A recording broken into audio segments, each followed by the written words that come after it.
Hello বন্ধুরা, আসন্ন টি-20 বিশ্বকাপের জন্য পাকিস্তান ক্রিকেট বোর্ড পিসিবি 15 সদস্যের একটি স্কোয়াড ঘোষণা করেছেন। আসুন দেখে নেওয়া যাক এই স্কোয়াডে কাদেরকে সুযোগ দেওয়া হয়েছে। Number 1 Babar Azam, captain. Number 2 Abrar Ahmed.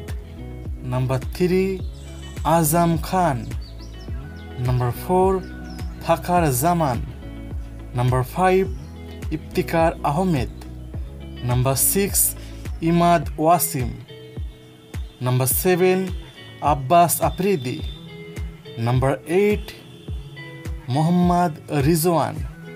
Number 9 Mohammad Amir. Number 10 Usman Khan. Number 11 Naseem Shah. Number 12 Saim Ayub.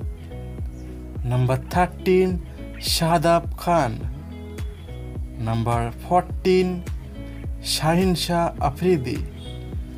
Number 15 Haris Rauf. ধন্যবাদ সবাইকে সঙ্গে থাকার জন্য। বন্ধুরা, আমার ভিডিওতে লাইক করবেন, শেয়ার করবেন এবং কমেন্ট করবেন।